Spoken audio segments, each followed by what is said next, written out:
Now we are at part 3. This took place April 8th, 2024. This is when my family and I had the face-to-face meeting with Mr. Wilson. The parties involved are myself, my sister, my parents, Mr. Hudson, and Mr. Wilson.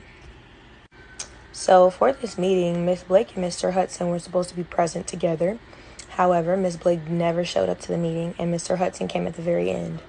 So I'm going to go in order of everything that was addressed at that meeting so nobody can get, overwhelmed or confused. So we start off by explaining the entire story to Mr. Wilson yet again from the start to finish. And then we address the screenshots. So as you all heard in the previous post, Mr. Hudson had previously claimed that I was speaking aggressively to the dancers in a message thread, and allegedly he had seen and was sent screenshots as evidence. However, during the meeting, Mr. Wilson was unable to produce said messages, admitting that they never existed in the first place. This is what I assumed the text messages were, but then come to find out it was an in-person conversation which happened in the band room. The text that y'all have been saying you have proof of her being aggressive? So when other students were saying they had these text messages, we unpacked it. They were like, oh no, we have a text message of what the conversation was. This whole time they've been hanging on that. And I will say... So one thing that I was incorrect about the screenshot piece. Yeah. I sorry you did not. We knew that though. Yeah, I sorry you didn't say that. So, seeing as Mr. Hudson and Mr. Wilson had been lying about these alleged messages for about 3 days prior to our actual official meeting, this discovery had definitely shifted the tone of the entire meeting, as it became very clear that the accusations against me were either exaggerated or unfounded or both. However, my family and I, being the only ones in this entire ordeal that have had evidence, we presented our own evidence of the dancers harassing me, including screenshots and accounts of the bullying and targeted behavior from certain members of the dance team. During that meeting, Mr. Wilson had also claimed that my friend told him that she and I were planning to fight Jada. Said that you and her had a conversation about wanting to fight somebody. I'm not going to use the language that she used. And actually going the distance to actually make it happen or whatever have you. That's what she brought to my attention when I asked her. What did she say? To which I, of course, say was never the case, because there was never a conversation about my friends and I fighting anyone. Then afterwards, my sister and I go outside and have a conversation with my friend, to which she confirms that Mr. Wilson was lying. So at the end of the meeting, Mr. Wilson discussed setting up a mediation between Jada and I, and another separate mediation between Kalea and I to resolve the issues directly, given the biases that have been apparent in handling my case so far. Despite my concerns of Mr. Wilson's ability to orchestrate a successful mediation, I agreed to doing so. Mind y'all, throughout the entire meeting, Mr. Wilson struggled to keep his composure as more and more evidence my family and I presented disapproved their initial assessment that I was the sole aggressor and culprit of this chaos, and I'm just out here terrorizing everybody. Mr. Hudson and my sister had a quick conversation post the meeting, in which he admitted that the things that were revealed about Jada sounded very much like the things she is known to have said or would have said. Now, let's be realistic. Jada does have a nasty attitude. So that, furthermore, corroborated the fact that Jada is not as innocent as she has painted herself out to be, or as they are painting her out to be, and has a pattern of bullying behavior. During the entire meeting with Mr. Wilson, Miss Latanya, who was a part of the band staff, was cleaning the office adjacent to the room that my family and I were meeting in. Then there was a moment that my sister and I left the room where we both saw Miss Latanya eavesdropping on the conversation. So now, following that meeting, band practice still remained, as regular scheduled programming as before. is walking into the band room and just so happens to hear Miss Latanya gossiping about my confidential meeting with Mr. Wilson to another band staff member.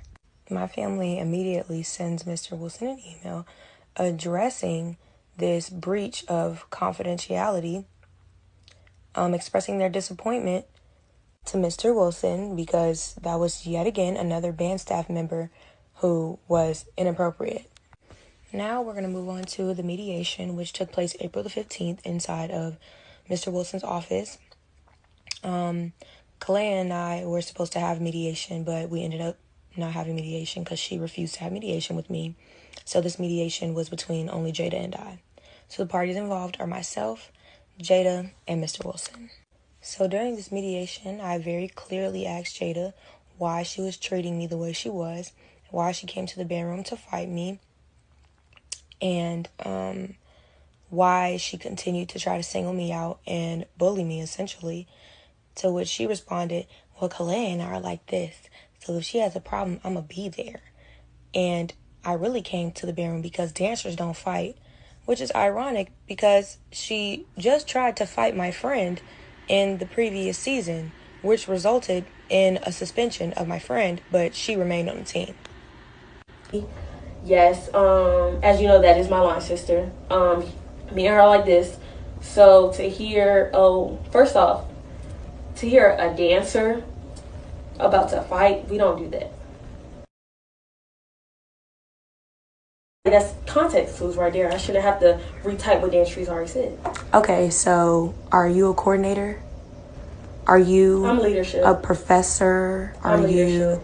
You are leadership? Are you a captain? I am. I'm leadership. Okay, so you're not a coordinator, so I don't have to explain anything to you. So I say my piece, and then it's her turn to talk. So she, for one, has her feet up on the desk. She's picking at her teeth, and it's just very informal. She's sitting there like it was just very informal, disrespectful, and unprofessional. This is not only an upperclassman, but a leadership candidate for the dance team, and that was how she was acting when we're trying to get a solution to a problem that she has caused. So she mentions one of the incidents I brought up, which was the day of Band Blast, when she was like staring at me and asking me who I was looking at when I didn't see her. And she was like, you were dead ass staring at me. You were dead ass staring at me though. Around and you were dead ass staring at me like. Language. I'm not sure what your sister coming up here was gonna do. At the pageant, I'm not really sure. And Mr. Wilson was like, language. So not only is her body language is very disrespectful, she's cursing during a mediation. Then she proceeds to bring up my sister and says that she's going to get her mother on my sister and let her mother handle my sister. I'm not sure what your sister coming up here was going to do. At the pageant, I'm not really sure. You staring at me, I'm having a ball. I'm having a great day. So you're upset, you're mad, you're staring at me, cool. Then I guess you told your sister and y'all were looking for me.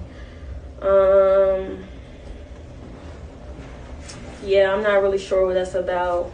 Because if you're going to say something, say it and, step behind that.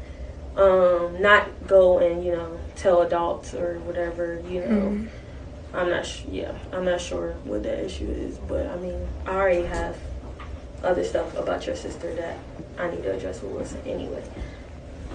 Previous to all of this. So, but it really wasn't, I was just stating that's how I felt. I'm not sure why your sister came up here. So we'll leave the Yeah, my sister's an adult, and I'm pretty sure you have her information. So if you want to ask her why she came up there, you can talk to her yourself. Well, I'll pass that on to my mom. Oh, that's fine. That's fine.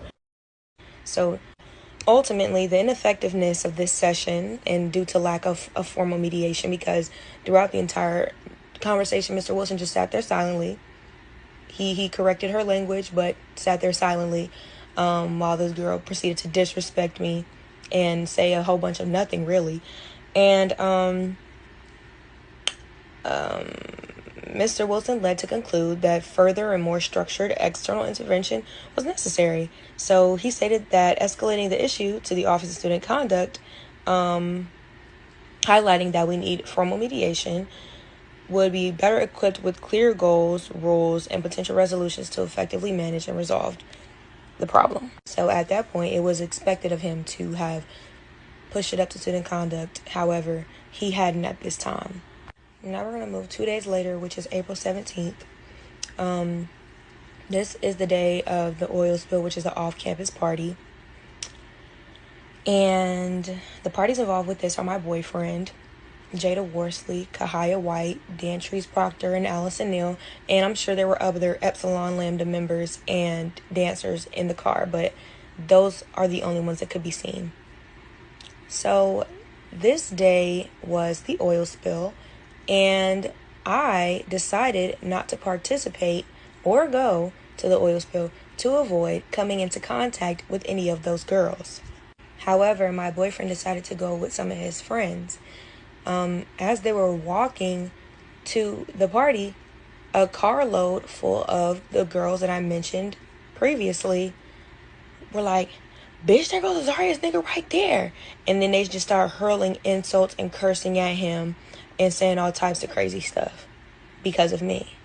Despite that hostile interaction, my boyfriend just proceeds to laugh and ignore them. That entire interaction illustrates and highlights the continuous disrespect and targeted harassment by these group of girls, now extending to people closely associated with me. Again, I intentionally chose to not attend this off-campus party and any on or off-campus events that were taking place at the time because I was concerned for my safety.